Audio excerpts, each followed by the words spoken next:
Tudo bem? Muito bem, nós vamos hoje à lição número 11. Daniel ora conforme a palavra de Deus. Esse é o nosso tema, a oração conformada à palavra de Deus.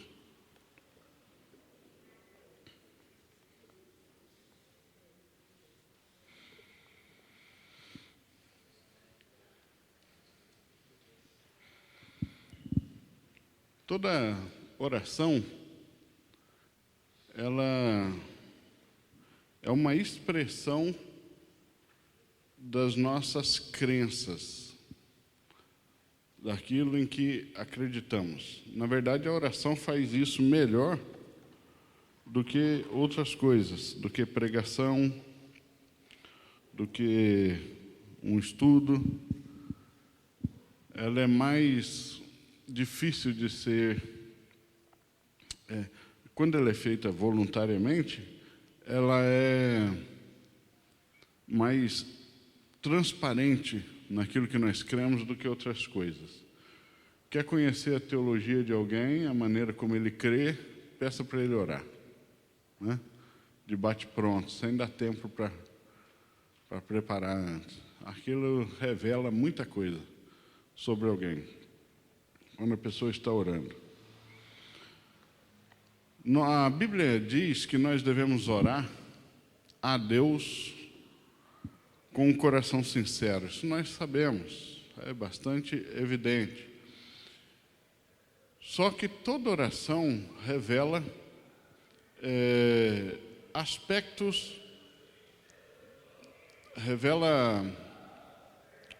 assuntos e aspectos da maneira como nós compreendemos Deus e a maneira como Ele se relaciona conosco.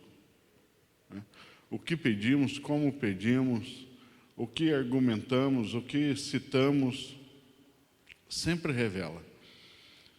Então, orar conforme a palavra de Deus é uma coisa sábia, mas vai revelar, inclusive, como enxergamos a própria palavra de Deus. Quando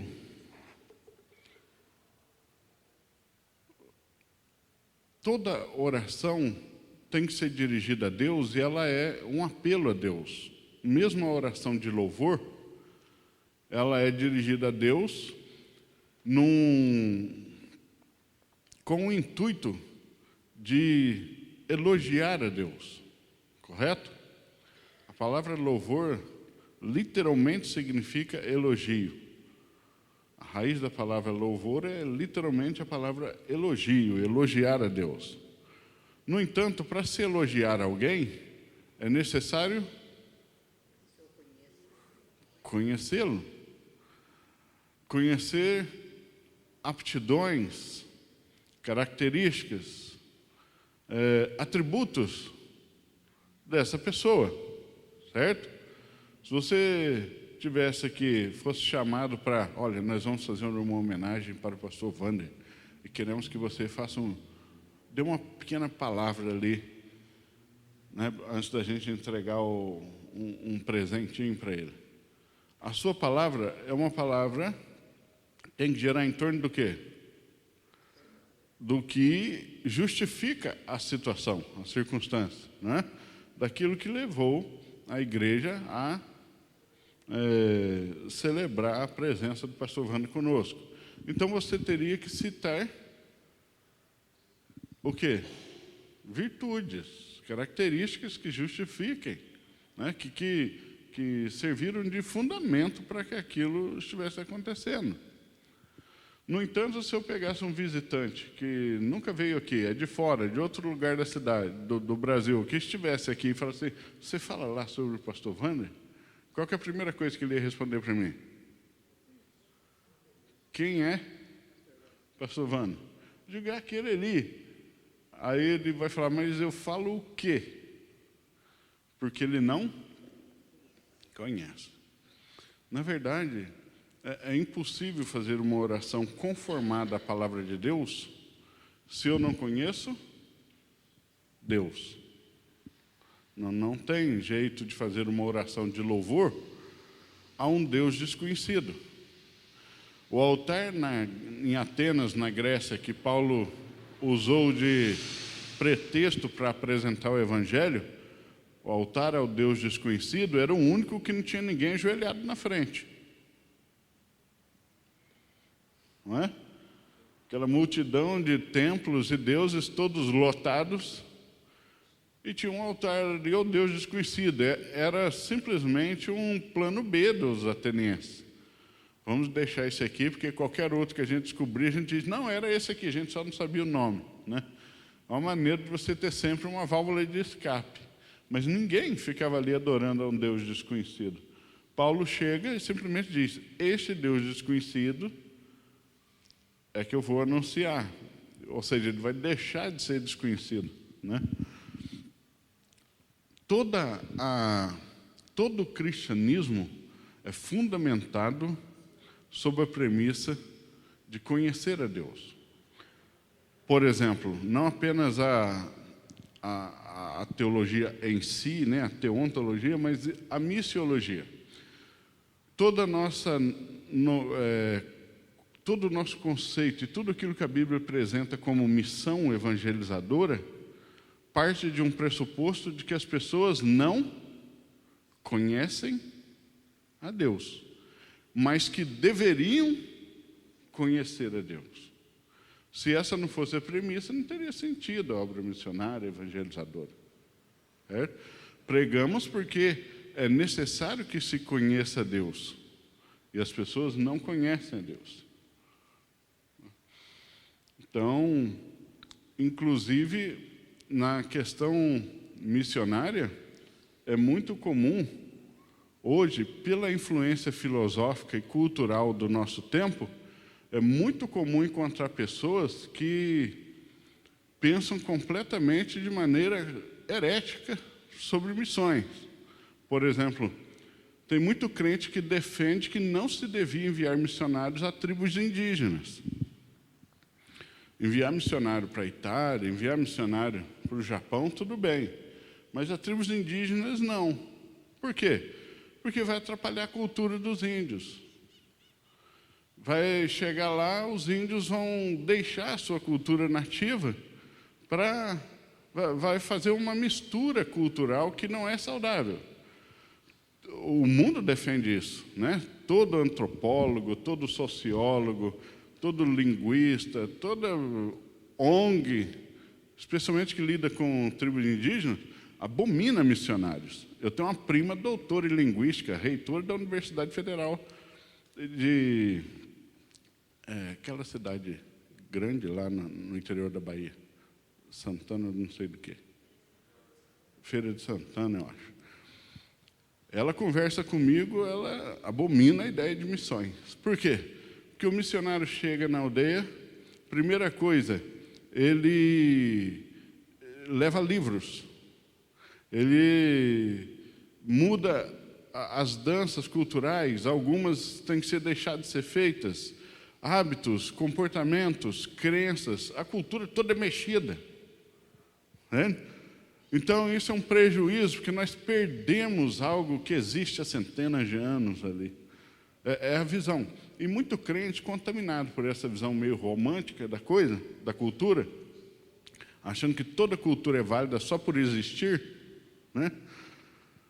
Acaba dizendo que não deveríamos fazer missões, eles estão adorando a Deus do jeito deles.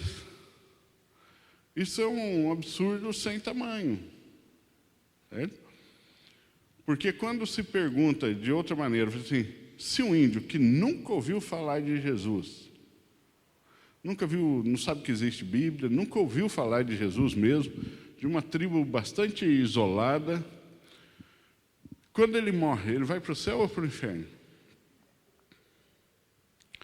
Tem muito crente que tem dificuldade de responder abertamente para o inferno. Porque fala assim, mas ele não teve a chance de conhecer Jesus. Ninguém falou de Jesus para ele. Não é injusto dizer que ele vai para o inferno? Certo?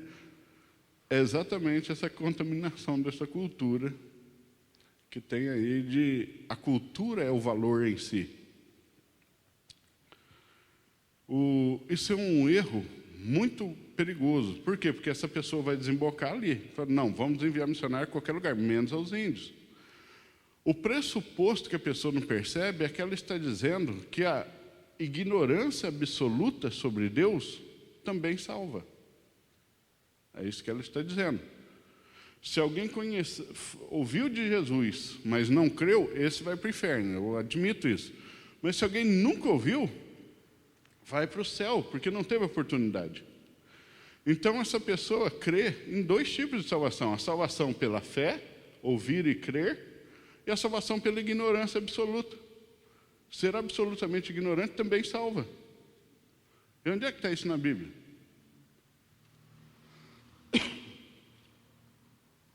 Entende?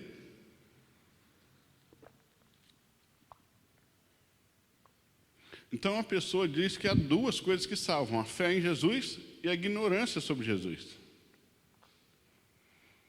Entende?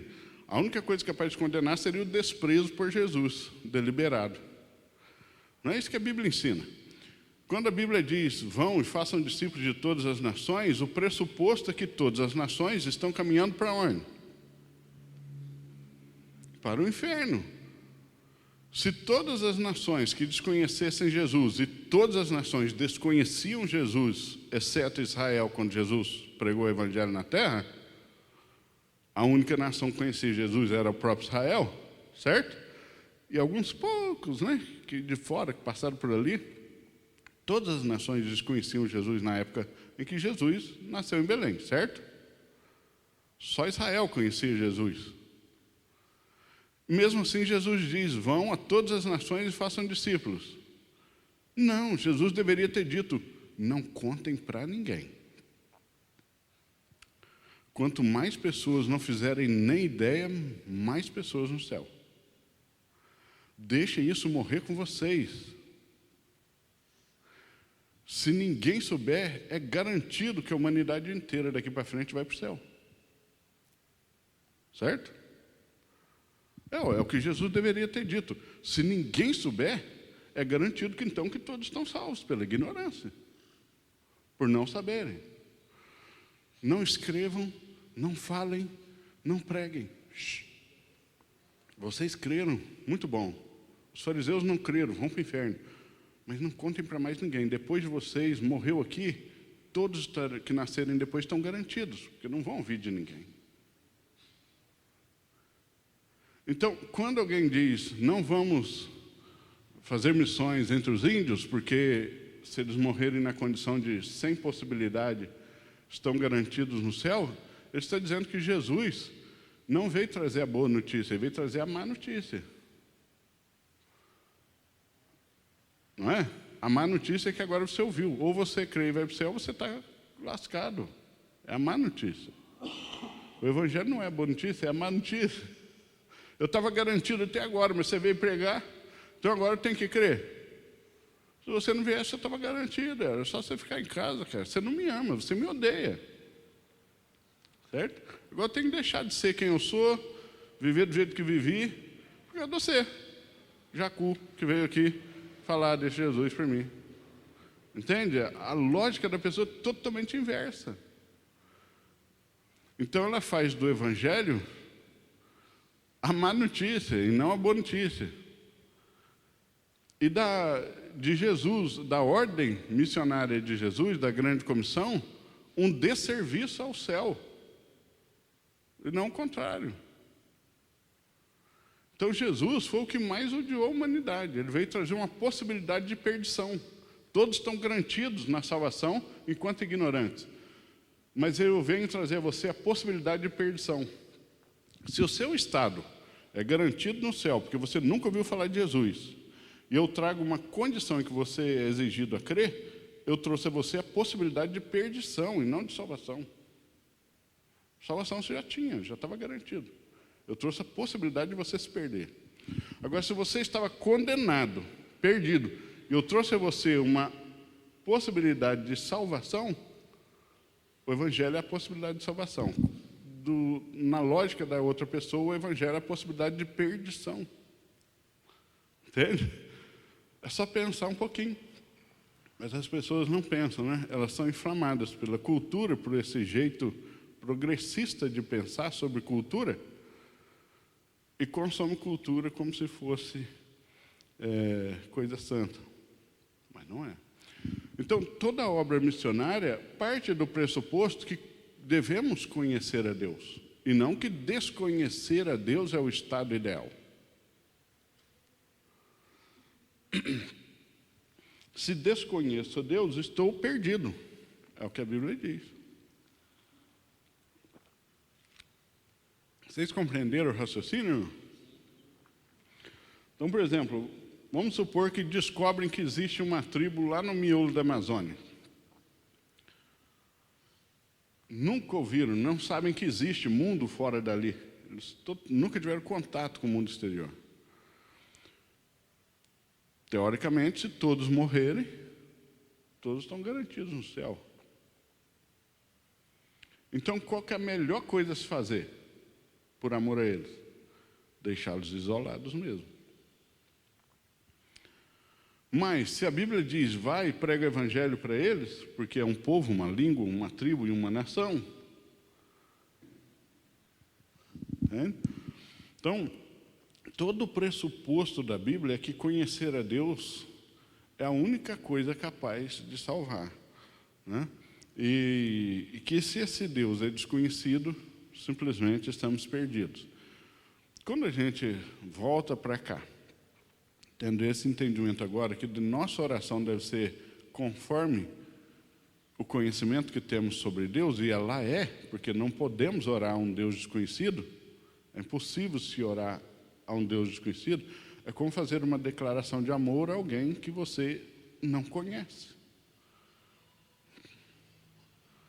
Como é que se declara amor a alguém que você desconhece, você não sabe quem é? Entende? Então, não é possível louvar, elogiar uma pessoa desconhecida. Não tem como você elogiar uma pessoa desconhecida. No entanto, chegamos então à nossa reflexão aqui de que é necessário conhecer a Deus. Isso é óbvio e pacífico. Qual é a única maneira possível de se conhecer a Deus? É a Bíblia. Logo, sem a Bíblia, estamos todos condenados. Porque Deus é um ser de que natureza? Descreva o rosto de Deus, para eu reconhecê-lo se eu cruzar com ele por aí. Faça uma descrição da aparência divina. É impossível. Por que que é impossível? Porque Deus é Espírito. Deus é um ser de natureza espiritual, tendo agora apenas a face do Filho. A pessoa do Filho tem rosto, né? Porque ele terá o corpo humano para sempre. Mas Deus é Espírito. Se Deus não pode ser conhecido através de uma descrição física, a única maneira de conhecer a Deus é através de uma descrição moral, ou espiritual, ou de natureza. Uma descrição, tecnicamente falando, uma descrição ontológica, né, do ser de Deus, da sua natureza, e moral, ética. Não há outra maneira. Não é? Então, só é possível reconhecer a Deus através dos seus atributos, em outras palavras. É como a teologia chamaria. O exercício da Andréia veio a calhar.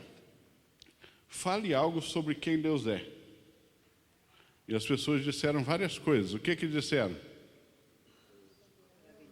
Maravilhoso, santo, eterno, bondoso, onisciente, né? Exatamente. Deus só pode ser conhecido pelos seus atributos. Eles são muitos. Alguns de caráter ético, moral, outros de natureza, da própria natureza de Deus, do ser divino, do que Ele é e detém. Todo conhecedor, né?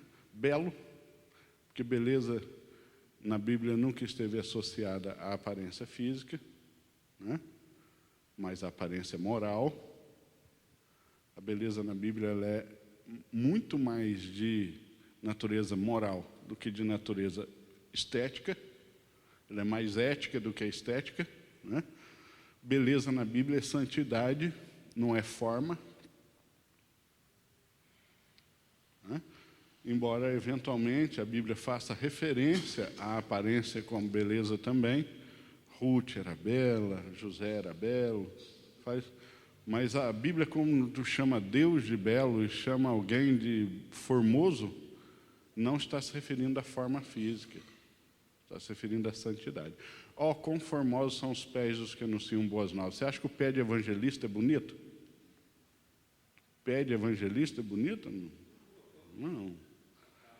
É formoso na santidade do que faz. Ninguém falou tanto de beleza de Deus quanto Jonathan Edwards. É o especialista máximo na história da igreja sobre beleza de Deus. E Edwards nunca falou da beleza de Deus que não fosse falar exatamente da sua santidade. A santidade de Deus é a sua beleza. Né? Portanto, tudo que é santo na terra é belo, é realmente belo. E tudo que evoca ou invoca a beleza de Deus, né? Que invoca ou que evoca, que emana, que reflete a beleza de Deus, é santo e é belo. Quando você olha para a praia, aquela praia bonita, de descanso de tela, né? Assim, você fala, nossa, que lugar paradisíaco, porque isso evoca a beleza e a criatividade de Deus. Por isso é belo.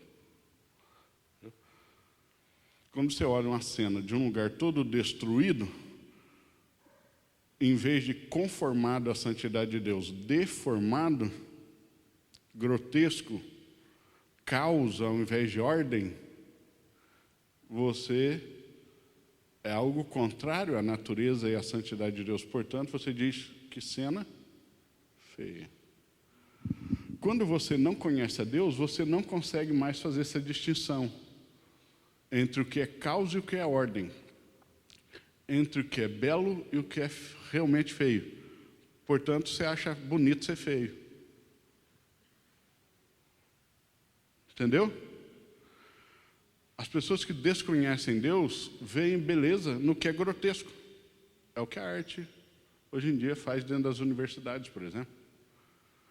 4 adultos jovens de gatinho, pelados, andando de gatinho em volta um do outro, assim, de ser arte. Não, isso não é arte. Isso é simplesmente pessoas que desconhecem a Deus, portanto não sabem fazer a diferença entre belo e grotesco.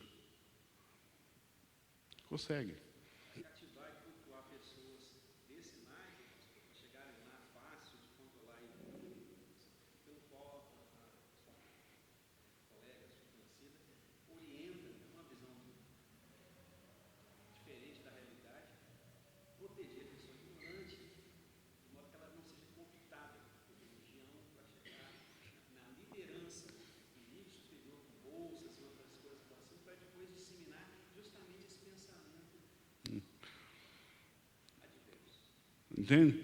Então, quando a pessoa desconhece a Deus, a capacidade dela de reconhecer verdadeira beleza fica comprometida. Se você não conhece aquele que é o ser do qual toda beleza depende e emana, você tem dificuldade de reconhecer a beleza nas coisas. Aí ele vê uma pessoa que encheu o corpo de bolotas por baixo da pele, ficou igual um crocodilo, né? Ficou igual um ET, alargou tudo que podia alargar, camuflou o seu corpo todo com tinta e diz, que coisa linda, né? Porque não há mais parâmetros. Toda vez que você vê um belo quadro, um quadro realmente bonito, famoso pela sua beleza historicamente, ao redor desse quadro tem algo. Como é que chamamos algo que vai ao redor do quadro? Moldura. Se você for lá no Louvre e olhar para a Mona Lisa, ao redor da Mona Lisa tem uma moldura. Leonardo pintou o quadro, ele não fez a moldura é colocada lá, certo? A moldura é colocada, o artista faz a tela, né? E a moldura é colocada, pode ser trocada, não vai desvalorizar o quadro. A tela é a arte. A moldura, embora haja arte nela, é uma arte menor. Qual o papel da moldura? A arte não precisa desse acabamento. A tela da Mona Lisa continuaria linda sem moldura.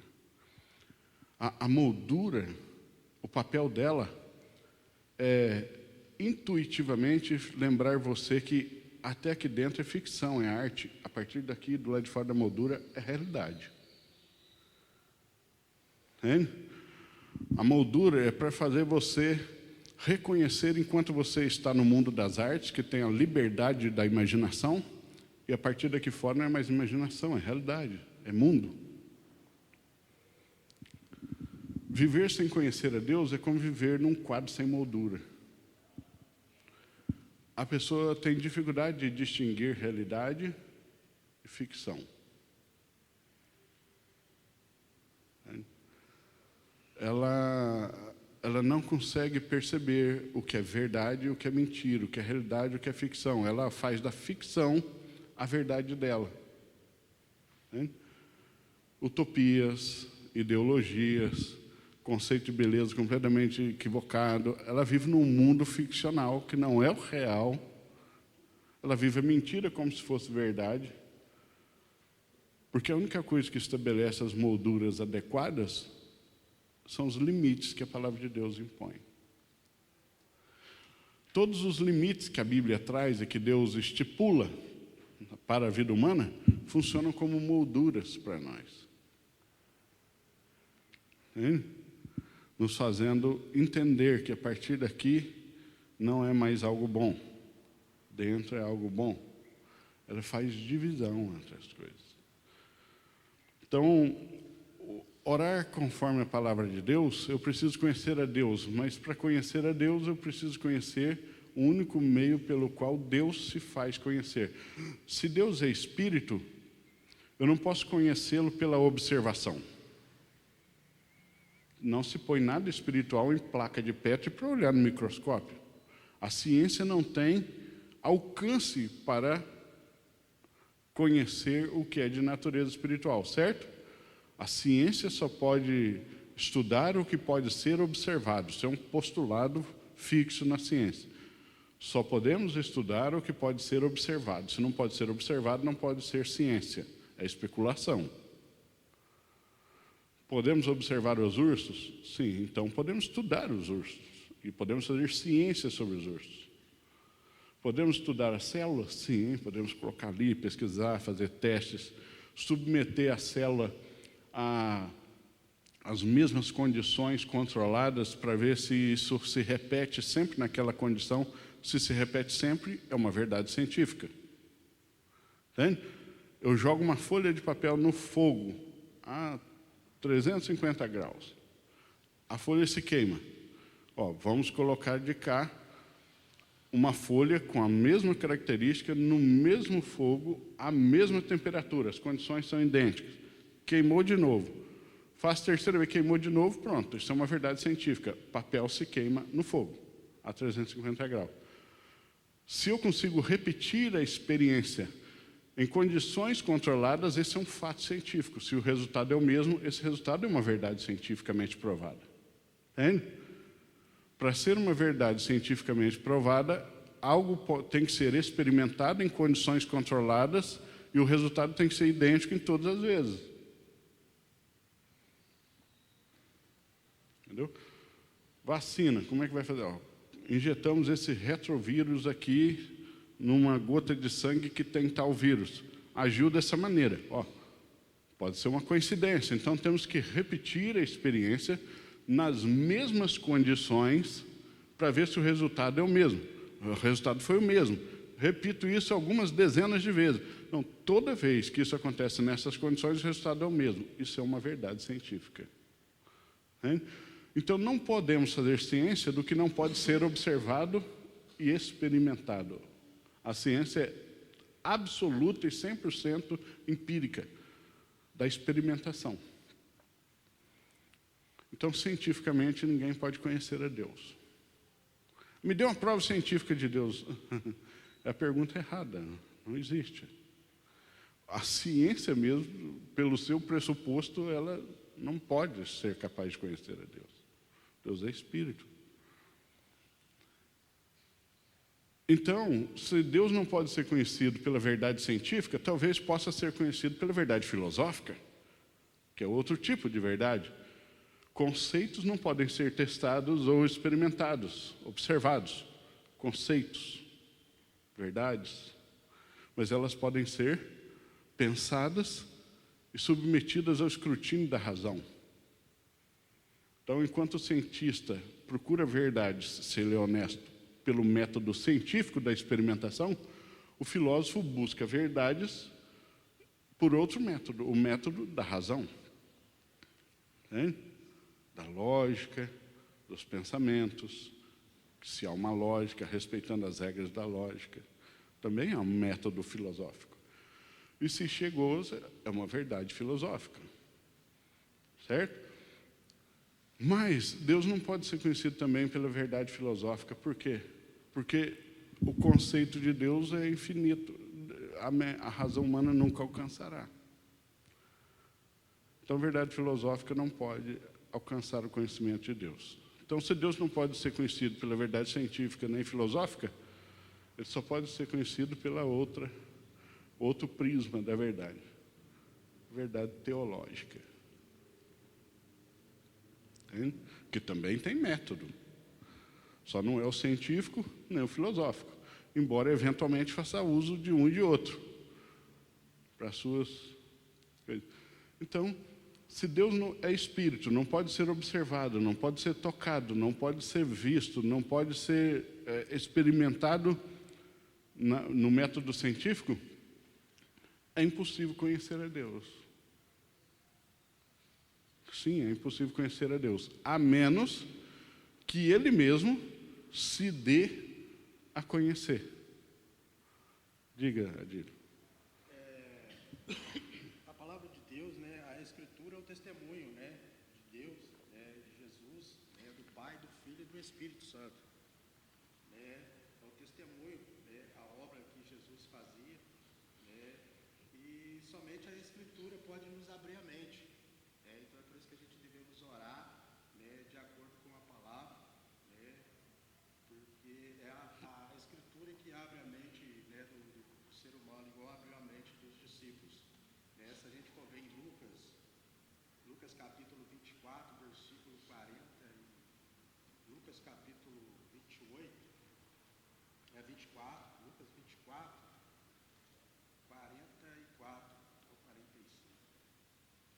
Em seguida, disse-lhe, enquanto ainda estava com vocês, eu lhes falei que devia se cumprir tudo que a lei de Moisés, os profetas e os salmos diziam a meu respeito.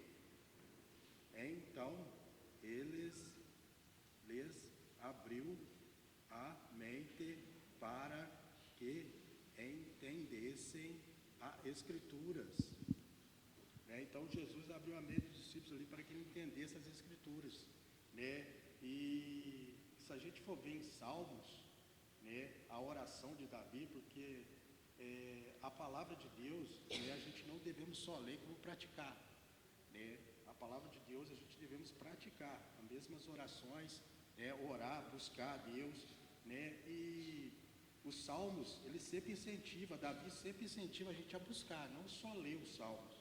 É bonito ler, né? Você vê aí em estante, ficar Salmos, né, parado ali nas estantes, principalmente os Salmos 90, né, 91, né, mas a gente devemos praticar os Salmos, né, ler, né, não só ler, como orar também. Né? Davi no Salmo aqui, capítulo 16, versículo 1, guarda-me, ó Deus, pois em ti me refugio. Né? Quer dizer, a gente tem que refugiar em Deus, a gente temos que refugiar nele. Isso mesmo. E no versículo 11, do mesmo Salmo aqui 16, tu me mostrarás o caminho da vida e me dará a alegria de tua presença e o prazer de viver contigo para sempre. A gente não vê Deus, a gente não vê Jesus, mas sente a presença dele. Exatamente. Nós temos que sentir, porque isso aí, Jesus ele deixou através do Espírito. Muito bem. Oi. Comentando o assunto que o senhor comentou há pouco, e aí pegando o gancho do que ele falou, que o texto a seguir do que ele deu, diz exatamente de encontro ao que o senhor poderia guardar na mente para conversar com a sua amiga. Em Lucas 24, 46 e 47, que disse: eis o que está escrito, Cristo, em palavras de Jesus Cristo, aí está em vermelho. Eis o que está escrito: o Cristo padecerá e ao terceiro dia ressurgirá dentre os mortos, e em seu nome se pregará o arrependimento e a remissão dos pecados em todas as nações, começando por Jerusalém. Isso mesmo. Essa é a nossa ordem, né? Isso é o que pesa sobre nós. Então, onde é que eu estava? Perdi o fio aqui. Deus só pode ser conhecido se Ele se der a revelar. Né? Se Deus resolver se esconder, quem o achará? Né? Uma vez eu vi uma entrevista do Juca Kfouri, e ele é um agnóstico, ou seja, ele crê na possibilidade de existência de um Criador inteligente, mas não crê na possibilidade de que esse Criador, se ele existir, possa ser conhecido. Entende? Porque se ele criou, se é um ser inteligente que criou, ele não se relaciona com o universo, portanto, com a criação, então é impossível conhecê-lo. Gente que pensa assim deve ser muito triste, porque ele fala assim: nossa, existe um Deus, só que eu nunca vou conhecê-lo, é impossível conhecê-lo. Estamos relegados aqui, é como um filho abandonado, né? A sensação deve ser pior do que a do ateu, que diz: não creio que exista, então ele não sente falta. Embora a falta seja real, ele não a percebe. Mas alguém que fala assim: eu tenho um pai, um criador, ele está lá, só que ele não quer nada comigo, é impossível conhecê-lo, deve ser pior. Né? Então, assim, só que não é. Deus se deu a conhecer. Deus se revelou. É isso que aconteceu. Então, nós só podemos conhecer de Deus o que Deus deu a conhecer de si mesmo na revelação. De outra maneira, é impossível. E a revelação de Deus chega até nós por meio da Escritura. Foi o meio que Deus escolheu para perpetuar a revelação. Certo? Toda a revelação de Deus é perpetuada, ou seja, foi gravada perpetuamente num livro. Então, ao abrir esse livro e lê-lo, sob a iluminação do Espírito Santo, que é o entendimento que Deus dá, né, abrindo a mente, a Bíblia chama isso, a teologia chama isso de iluminação. Se Deus iluminando a nossa mente, nós lemos a Bíblia, então conhecemos o que Deus revelou de si mesmo. Entende? Então, sem a Escritura, não é possível conhecer a Deus. O que é possível sem a Escritura? Conhecer um Deus criado pela cultura. Porque a cultura criou um Deus que não é revelado, não foi revelado, é criado. É um ídolo. Com elementos a ciência não pode observar Deus, mas pode observar quem crê em Deus. Certo? Ela pode nos observar. Ela pode olhar e acompanhar a vida de uma igreja, os hábitos de membros da igreja por anos. E isso é científico, isso é sociologia, é antropologia, certo? Mas não, olha, eu olho, observo essa igreja aqui há 10 anos, aquela igreja há 10 anos, aquela igreja há 10 anos, cada uma vive num contexto diferente, portanto o contexto influencia no comportamento, nos hábitos. A música da igreja na África é uma, a música da igreja no Brasil é outra, a música da igreja na Inglaterra é outra. São as mesmas igrejas, mas contexto cultural influencia na música, isso é ciência. Entende? Está observando o adorador, não o adorado. O adorador pode ser observado e estudado. Certo? Então, a cultura dos que creem em Deus e o comportamento dos que creem em Deus também influenciou a cultura. Dia 25 de dezembro, alguma fábrica funciona? Raríssimas. Fábricas raríssimas. Por que que não? Porque é um feriado nacional que se celebra o quê? Natal. Certo? Cristianismo influenciando cultura. Então, na cultura há elementos de cristianismo que vieram da observação dos que creem e do impacto da igreja na própria cultura e na sua formação. Certo? Há elementos de cristianismo na cultura. Todos conhecem o nome de Jesus Cristo por algum filme que passa na televisão, em época de Páscoa, em época de Corpus Christi, em época de Natal, certo? Todos já viram a série de Chosen, a maior parte dos incrédulos tem nome de santo bíblico. Tem o Isaac, tem o Jeremias, tem o Pedro, tem o José, Maria, então nem se fala. Eu escrevo o nome Maria 250 vezes por dia num postinho, entende? Por quê? São nomes hebraicos, não são nomes brasileiros. Para ser nome brasileiro tinha que ser Janaína, que é nome tupi, não é? Tinha que ser nomes tupis para ser brasileiro. Nós usamos nomes europeus, como o meu, mas a maioria das pessoas tem nomes hebraicos, por causa da influência da cultura judaico-cristã. Então, há elementos de cristianismo na cultura, e essa cultura, ela tem esses elementos que não vieram da revelação de Deus, vieram da convivência com quem crê em Deus. Certo? Então, a cultura pode pegar e criar um Deus que é um Frankenstein, um monstro de Frankenstein. Ela é a mistura desses elementos que parecem cristãos com aquilo que ela acha que é. O Jesus, crido pela maioria das pessoas do nosso povo, não existe. Ele é um Jesus inventado pela cultura, que tem o nome bíblico, Jesus, porque esse é um elemento que a convivência com cristãos deixou na cultura. Crê-se que ele era bom, é um elemento da nossa pregação que ficou na cultura. Crê-se que ele fazia milagres, é outro elemento da nossa influência na cultura. Mas o caráter moral desse Jesus é diferente do revelado na Escritura. Entendeu? Porque não é oriundo da revelação. Ele só tem uns elementos que são possíveis da observação dos cristãos. O resto eles preenchem com o quê? Com o que a gente acha que é. Aí você vai conversar com alguém e ele fala assim, mas eu acho que Deus não faz assim não. E daí que você não acha? É uma coisa eu falar para ele ali, ele é militar, tem 3 militares ali. Assim, eu acho que o militar não faz assim não. O que eu acho não muda nada. Vocês vão continuar fazendo o que fazem. Não é? E daí que eu acho que vocês não fazem? Que vocês não são o que são? Você achar que Deus não faz assim, não muda nada. Então, você só pode conhecer o Cristo, quando alguém diz assim, muitas vezes a gente está pregando, a pessoa fala assim, mas eu já sou cristão, eu creio em Jesus. A primeira pergunta que eu faço é, em que Jesus você crê?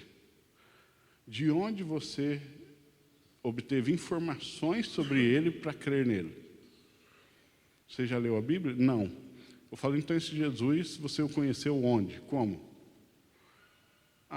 Pelo que me falaram, pelo que eu vi no filme. Eu falo, então você não crê no Jesus bíblico, você crê no Jesus do diretor do filme. Você crê no Jesus dos seus vizinhos que falaram para você. Entende? E esse Jesus não existe. Jesus você criou na sua cabeça. É a maldição do Cristo genérico. Cada um cria o Cristo para si e segue ele como se fosse verdade. Então, a única maneira de conhecer a Deus realmente é através da revelação que esse próprio Deus deu de si mesmo. E a única revelação que Deus deu de si mesmo, que é perpétua e segura, é a Escritura. Então, sem a Escritura, jamais poderemos conhecer efetivamente a Deus. Aqueles que viveram antes da Escritura completa, exatamente por isso Deus usava recursos extraordinários. Falava em voz audível, se apresentava numa moita de fogo. Por quê? Porque não tinha Escritura. Era a única forma deles terem a certeza de que era o Deus verdadeiro. Hoje você tem a Escritura. Deus vai fazer moita pegar fogo para você? Não precisa mais. Você tem a Escritura. Deus vai falar em voz audível. Você começar a falar, eu estou ouvindo vozes aqui, eu acho que é Deus. Você não vai terminar no palácio como Moisés. Você vai terminar em outro lugar, sala branca, toda acolchoada. Por quê? Porque, apesar de Deus continuar sendo o mesmo Deus, com o mesmo poder, se Deus continua usando esses métodos, a Bíblia não seria necessária. E Deus não faz nada que não seja útil, né? E Deus não é conivente com a preguiça, né? Já que eu não leio a Bíblia, tenho preguiça, Deus de repente pode falar comigo aqui. Em vez de eu ler, eu prefiro fazer uma ligação e Ele me fala. Deus não é conivente com a preguiça. Se Ele deixou um livro, ou você lê ou você não lê. Ponto assim, Ele não vai falar com você, do jeito que você está falando, pensando. Aí a gente que é pastor, acontece muito, né? A pessoa chega e fala assim, pastor, eu estou namorando um moço, aí dá o currículo do moço. O cara é excepcional, quando ela começa a falar o currículo, né? O moço é trabalhador, o moço é de família, o moço é sério, o moço tem um plano de vida bom, o moço tem ideal, ele não é esses meninos de videogame, é um rapaz bom. Ó, que joia, de que igreja ele é? Fala, não, ele não é crente. Você vai, mas peraí, né? Mas ele é isso, aí continua da outra, a folha 2 do currículo, né? Mas ele é isso, muito bom. Mas ele não é crente. Ele não crê em Deus. Aí a pessoa vira e simplesmente solta aquela pérola que é muito comum na boca dos crentes. Mas Deus falou no meu coração. Aí eu interrompo e pergunto assim, como assim Deus falou no seu coração? Como assim? Como é que você sabe que Deus falou no seu coração? Aí a pessoa gagueja, ela não sabe explicar. Mas Deus falou comigo, falou com você como? Como que Deus falou com você? Eu senti no coração. Então, você sentiu algo no coração, procura a doutora Fausta. Procura um cardiologista da sua confiança, porque, de repente, não é Deus, né? E, em seguida, você volta, porque eu estou preocupado com a sua saúde e com a sua sanidade, porque você anda ouvindo coisas, sentindo coisas, precisa de um acompanhamento médico. Porque esse negócio de Deus falou no meu coração, Deus falou comigo, é totalmente subjetivo. A Bíblia não tem nenhum texto subjetivo. A Bíblia é objetiva, ela não é subjetiva. Mas se Deus falou no seu coração, acabou a conversa. Quem sou eu para dizer? Está dentro do seu coração, eu não alcanço. Então, você pediu um aconselhamento com um pastor à toa, só para gastar nosso tempo, porque se você sentiu no coração, acabou. Eu não tenho como julgar isso. Entende? Alguém, quando fala para um pastor, mas Deus falou comigo, acabou a conversa, não tem conversa. Se Deus falou com você, meu irmão, quem sou eu para dizer o contrário? Deus falou comigo, eu tenho que vender tudo, largar minha esposa e ir para missões. Hã? Deus falou isso com você? Falou. Então faz, vai embora. Só me deixa dar um alerta. De onde eu estou aqui e percebo, e pelo que eu conheço da Escritura, isso não foi Deus quem falou. Isso é coisa da sua cabeça e do seu desejo pecaminoso em largar sua esposa. Mas se você estiver convicto que Deus falou com você, vai nessa. Mas você se resolva com Ele. Eu não tenho nada com isso. Eu falo desse jeito.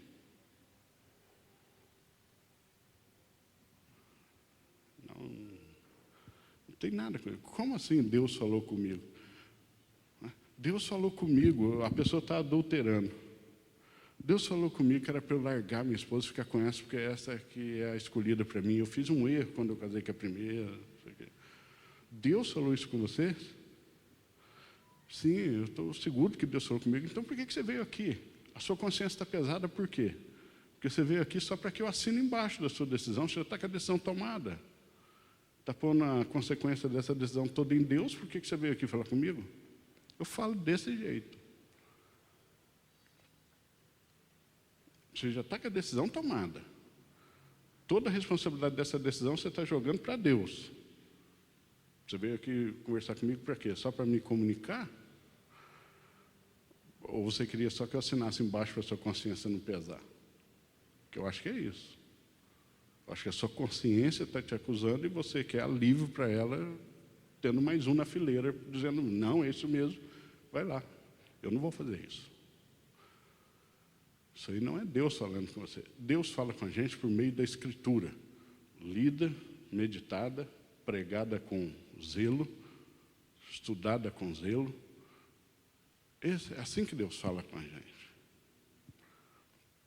Eventualmente, alguém que não tem acesso à Escritura, Deus ainda pode usar métodos extraordinários. Mas a gente, com dezenas de Bíblias no celular, computador, em casa, podemos comprar. Não, Deus não vai abrir voz audível lá na sua casa, não. Deus não vai ficar falando ao seu coração. Deus vai falar para você, vá ao culto e escute uma boa mensagem. Abra sua Bíblia um pouco por dia e estude ela. É isso que Deus vai falar. Se Deus tivesse falado para a pessoa não ia receber, não ia pedir orientação, né? Porque, É o que eu estou falando. então, quando Deus fala, né, você não pede orientação, o próprio Deus. Lógico, quem sou eu para contrariar a Deus, né? A pessoa está com a consciência pesada querendo que um pastor ratifique para ela. Fala, não, mas o pastor, eu conversei com ele, ele aprovou. Ela quer só isso, entendeu? Então, quase todo aconselhamento é uma casca de banana para o pastor. Tem que prender, tem jogo de cintura, senão ele entra numa furada sem tamanho. Então, essas expressões, Deus falou comigo, senti no coração, eu senti uma coisa que eu não sei explicar, é sempre muito complicado. Né? Coisas extraordinárias podem acontecer em decorrência da verdade da Escritura fincada no coração.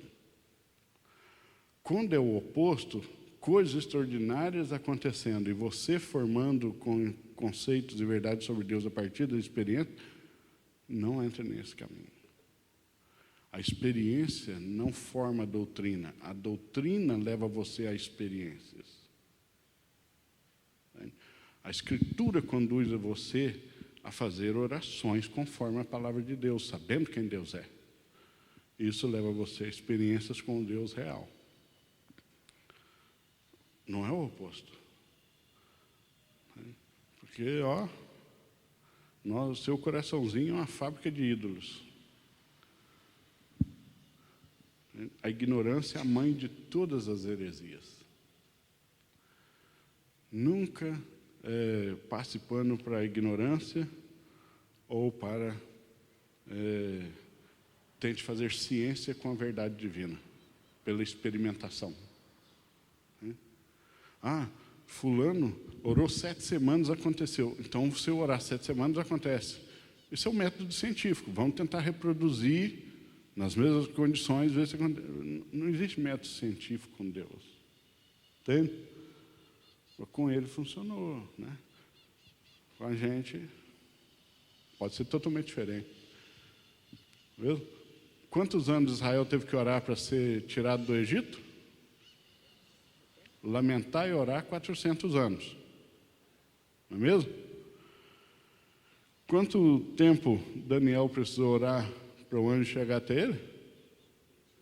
21 dias, não foi 400 anos. Não existe método científico, não é um número místico, 21, 400, 12, 3, 7, que vai fazer Deus falar, agora chegou no 7 eu não resisto. 7 eu não resisto. Eu até vim firme até o 6, mas no 7, é o 7. Miguel, é o 7, não dá, vamos lá.